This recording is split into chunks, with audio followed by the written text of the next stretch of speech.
한국 편의점이 5만 5천 개를 넘었다는 보도 봤어? 업계 자료를 인용한 기사들에서 인구 약 950명당 1개꼴이라고 하더라. 그리고 1인 가구 비중은 36.1%. 이제 혼자 사는 사람이 특별한 라이프 스타일이 아니라 그냥 표준 옵션이야. 여기에 KDI 분석을 보면 한국의 연간 근로시간은 OECD 평균보다 길고 여러 요인을 조정해도 여전히 상대적으로 긴 편이라는 결론이 나와. 이 세 숫자를 일상으로 번역해 볼게. 퇴근길 10시 40분. 냉장고는 작고 집은 원룸이고 내일은 또 출근이고 장 보러 마트 갈 힘은 이미 퇴근길에 두고 왔고 그때 제일 빨리 나를 구해주는 건 대형마트가 아니라 집 앞 30초 거리 편의점이야. 그런데 이상하지 않아? 똑같이 집 앞 편의점인데 어떤 동네는 편의점이 한 블록에 3개씩 붙어 있고 어떤 동네는 상대적으로 드물어. 오늘은 그 이유를 사람 탓으로 돌리지 않고 왜 구조가 그렇게 만들었는지만 깔끔하게 풀어볼게. 핵심은 하나야. 가난한 동네일수록 편의점이 더 필요해지는 조건이 겹치기 때문이야. 여기서 잠깐만. 이 주제, 댓글창이 제일 시끄러운 유형이거든. 그 동네가 그래서 그래 같은 말로 끝내기 쉬운데 오늘은 반대로 지도처럼 차근차근 뜯어볼 거야. 구독해두면 다음 영상에서 편의점이 많아지면 누가 돈 벌고 누가 힘들어지는지까지 이어서 더 현실적으로 갈게. 자, 이제 본론 들어가자. 1부.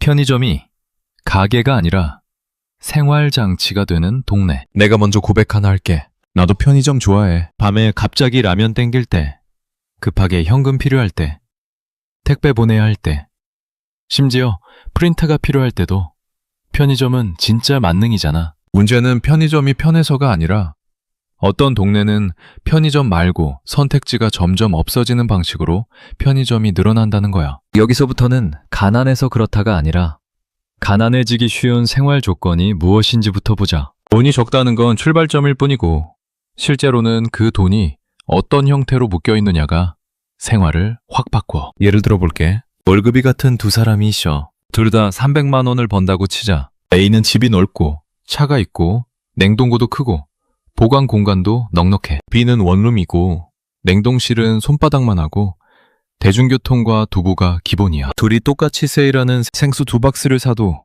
결과가 달라. A는 트렁크에 넣고 집에 쌓아두고 한 달 동안 물값을 안정적으로 줄여. B는 생수 2박스 들고 오는 순간부터 팔이 먼저 항의해. 저장할 공간도 애매해. 결국 오늘 하루 마실 것만 사게 돼. 여기서부터 소비가 달라지고 그 소비를 제일 잘 흡수하는 업태가 편의점이야. 편의점이 강해지는 조건 첫 번째는 대량 구매가 어려운 생활이야. 대량 구매는 단순히 큰 돈이 필요한 게 아니야. 공간, 이동수단, 시간, 체력이 필요해. 이 4가지가 부족할수록 사람은 합리적으로 조금씩 자주 사게 되고 편의점은 그 패턴에 최적화돼 있어. 나는 예전에 원룸 살 때 냉장고가 진짜 작았거든. 마트에서 2+1 행사한다고 샀다가 야채 절반이 상해버린 적이 있어. 그때 깨달았어. 싸게 산 게 아니라 많이 사서 버린 거구나. 그 뒤로는 결국 편의점이나 동네 소형마트에서 지금 먹을 것만 사게 되더라. 이건 게으름이 아니라 조건이 그렇게 만든 선택이야. 두 번째 조건은 시간이 없는 동네. 노동시간이 길고 통근이 길고 돌봄이 끼어 있으면 장보기는 계획이 아니라 프로젝트가 돼. 퇴근하고 마트 들르면 사람도 많고 계산대 줄도 길고 집에 오면 요리해야 하고 설거지도 해야 해. 그 과정이 가능하려면 시간뿐 아니라 에너지가 있어야 하잖아. 그 에너지가 바닥나면 남는 건 딱 하나야. 즉시성. 편의점은 즉시성의 끝판왕이지. 여기서 오해는 이거야. 편의점 음식이 비싸다. 건강에 안 좋다. 맞아. 단점 확실해. 그런데 왜 그걸 알면서도 사느냐를 설명하려면 개인의 의지가 아니라 생활의 제약을 봐야 한다는 거야. 세 번째 조건은 생활 인프라의 공백이야. 예전 동네에는 작은 슈퍼, 동네 정육점, 야채가게, 분식집, 세탁소, 철물점 이런 것들이 생활을 분산해서 받쳐줬어. 그런데 인구가 빠지거나 상권이 흔들리거나 임대료가 오르거나 온라인이 커지면 이런 가게들이 버티기 어려워져. 그리고 그 빈칸을 누가 메우냐? 표준화된 운영 시스템을 가진 프랜차이즈가 제일 빨리 들어와. 그 중에서도 편의점은 작은 면적으로도 시작할 수 있으니까 더 유리하고, 그래서 편의점은 어느 순간부터 가게라기보다 생활 서비스 창구가 돼. 택배 접수, ATM, 공과금 수납, 각종 충전, 간편 결제, 생활용품, 이 기능들이 모이면 편의점은 밥을 파는 곳이 아니라 동네의 작은 인프라처럼 굴러가. 여기까지 들으면 이런 생각 들 수 있어. 그럼 편의점이 많아지는 건 좋은 거 아니야? 맞아.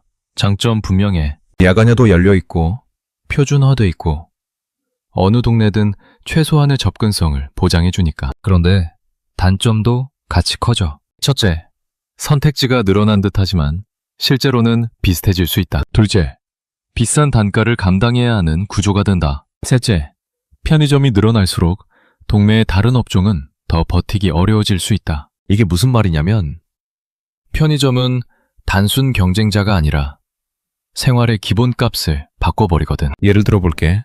동네에 24시간 편의점이 두세 개 생기면 동네 작은 슈퍼는 밤 장사를 접고 품목도 줄이고 결국 폐업할 가능성이 커져. 그러면 남는 선택지는 다시 편의점. 이 흐름이 반복되면 동네는 편의점이 더 필요한 구조가 돼버려. 마치 편의점이 늘어서 편해졌다가 아니라 다른 게 사라져서 편의점만 남았다 쪽으로. 그리고 여기서 부동산이 합류하면 속도가 더 빨라져. 공실이 많은 골목, 장사가 자주 바뀌는 상권에서 건물주 입장에 제일 무서운 건 공실이야. 프랜차이즈는 간판 자체가 신뢰처럼 작동하니까 임대도 상대적으로 수월해지고 운영 방식도 표준화돼 있어 보여. 작은 점포에 들어갈 수 있고 계약도 빠르게 진행되기 쉬워. 그러니까 그 자리엔 또 편의점이 들어오는 장면이 반복돼. 여기까지 일부의 결론을 한 문장으로 정리해 볼게. 가난한 동네에 편의점이 많은 건 사람들이 나빠서가 아니라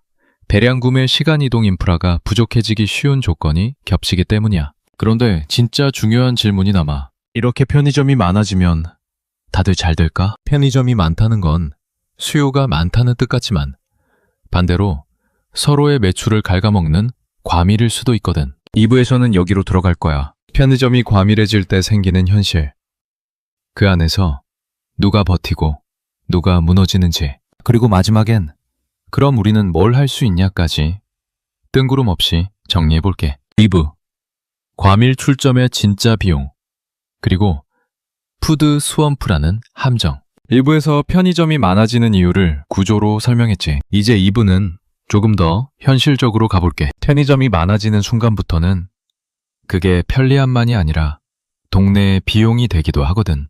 편의점이 많아지는 가장 큰 이유 중 하나는 작게 들어가도 돌아간다는 기대야. 대형마트는 넓은 면적, 주차, 물류동선, 민원, 규제 등 진입장벽이 높아. 반면 편의점은 작은 면적에서도 시작하고 물류가 표준화돼 있고 회전율이 빠른 품목 중심이라 현금 흐름이 빨라. 그래서 쪼개진 상권에서도 들어갈 수 있어. 문제는 들어가긴 쉬운데 그 다음이 더 어렵다는 거야. 동네에 편의점이 1개에서 2개가 되는 건 경쟁인데 2개에서 4개가 되는 순간부터는 경쟁이 아니라 과밀이 될 수 있어. 그러면 무슨 일이 벌어지냐면 동네 사람 수는 그대로인데 구매가 분산되고 각 점포는 매출을 지키려고 더 공격적인 행사, 더 큰 인건비 압박, 더 길어진 노동으로 버티게 돼. 여기서 현실 사례 하나. 편의점이 많은 지역 가보면 간판은 화려한데 사장님 얼굴이 점점 피곤해져 있어. 24시간은 간판에는 멋있는데 실제로는 누군가의 밤이 사라진다는 뜻이기도 하거든. 물론 모든 점주가 힘든 건 아니고 입지 좋은 곳은 잘 돼. 하지만 과밀 지역은 평균이 내려가고 누가 더 버티느냐 게임이 되기 쉬워. 그럼 소비자 입장에선 어떤 변화가 오냐? 바로 선택지가 많아진 것 같은 착각이 와. 편의점이 4개면 상품이 다양할 것 같지? 그런데 실제로는 비슷한 상품 구성이 반복돼. 라면, 도시락, 냉동식품, 음료, 과자, 주류. 브랜드가 달라도 SKU는 비슷해지고 결국 동네의 먹거리 선택지는 풍부한 것 같지만 한쪽으로 쏠림 위험이 커져. 여기서 해외 공중보건연구에서 자주 쓰는 개념이 푸드 스워럼프야. 푸드 데저트가 건강한 식품 접근이 부족한 사막이라면 푸드 스워럼프는 고칼로리 저영양 선택지가 너무 많아서 늪처럼 빠지는 상태에 가깝지. 편의점, 패스트푸드, 가공식품 접근이 과잉인 환경이 사람들의 식습관을 바꿔버린다는 논의야. 이걸 한국형으로 번역하면 이런 느낌이야. 동네에 편의점은 많고 배달도 되는데 정작 신선식품을 합리적인 가격에 꾸준히 살 수 있는 곳은 멀거나 불편해. 그러면 오늘도 그냥 간편식으로 때우자가 반복돼. 한두 번은 괜찮아. 근데 이게 생활 패턴이 되면 건강도, 지출도, 삶의 리듬도 영향을 받아. 여기서 중요한 포인트 하나. 이건 개인이 의지가 약해서 생기는 문제가 아니야. 환경이 특정 선택을 더 싸 보이게, 더 빠르게, 더 쉽게 만들어버리면 사람은 그쪽으로 이동해. 그래서 편의점이 늘어나는 동네는 단순히 가난한 동네가 아니라 시간이 부족하고 이동이 불편하고 생활 인프라가 얇고 작은 집 비중이 높은 동네일 가능성이 커. 그리고 대형마트가 못 들어오는 이유도 같이 봐야 해. 대형 유통은 입지와 고정비가 핵심이라 확실한 매출이 보장돼야 들어오거든. 반면 편의점은 작은 성공을 여러 개 만들면 되는 구조야. 그래서 같은 동네에서도 큰 장보기 공간은 사라지고 작은 즉시 구매 공간이 늘어난다. 그 결과 동매의 소비는 더 자주, 더 작게, 더 비싸게 쪼개지기 쉬워. 이제 여기서 그럼 해결책은 뭐냐로 가보자. 거창하게 국가 정책 얘기만 하면 영상이 갑자기 교과서가 되니까 오늘은 실감나는 방향으로만 정리할게. 첫째, 동매 단위로는 신선식품 접근성을 버텨주는 채널이 필요해. 전통시장, 동네마트, 로컬 식료품점이 살아있으면 편의점 의존도가 확 떨어져. 근데 그게 이미 사라진 동네라면 지자체나 협동조합형 모델, 이동장터, 공공형 마켓 같은 방식이 실험될 여지가 있어. 실제로 농촌의 식품 접근성, 식품 사막 문제는 한국에서도 연구와 정책 논의가 진행되는 영역이야. 둘째, 개인 레벨에서는 편의점 끊어 같은 말은 의미 없고 대신 편의점에서의 선택을 덜 손해보게 만드는 기술이 필요해. 예를 들면 생수, 우유, 계란 같은 생필품은 가능하면 월 12회 큰 장보기로 먹기. 원룸이면 냉동실이 작으니까 냉동식품도 큰 포장보다 회전율 중심으로. 야식은 완전 차단보다 대체 메뉴, 단백질, 채소, 탄수를 편의점에서 조합하는 방식으로. 이건 건강 강의가 아니라 진짜 지출 생활 유지 관점에서 현실적인 접근이야. 셋째, 우리가 이 현상을 볼 때 프레임을 바꿔야 해. 가난한 사람은 편의점만 간다가 아니라 편의점이 많아지는 동네는 그만큼 생활 조건이 빡빡할 가능성이 높다. 이렇게 읽어야 정확해져. 그리고 마지막으로 2부의 결론. 편의점이 많다는 건 편리함의 신호이기도 하지만 동시에 그 동네가 시간이동 인프라 주거 조건에서 압박을 받는다는 신호일 수도 있어. 편의점은 그 압박을 가게가 아니라 장치로 흡수해버리거든. 오늘 영상 보고 나서 집 앞 편의점이 갑자기 다르게 보이면 정상입니다. 나는 오늘 편의점이 나빠요도 아니고 사람이 문제예요도 아니고 그냥 왜 그렇게 배치될 수밖에 없는지를 구조로만 보여주고 싶었어. 다음 영상에서는 더 현실적으로 갈게. 편의점이 과밀해졌을 때 점주 수익 구조, 출점 경쟁, 폐점이 늘어나는 구간 같은 얘기도 가능한 범위에서 데이터랑 사례로 풀어볼 거야. 구독해두면 편의점 앞에서 라면 고르다가도 세상이 살짝 읽히는 경험을 하게 될 거다. 그럼 나는 다음 영상에서 또 볼게.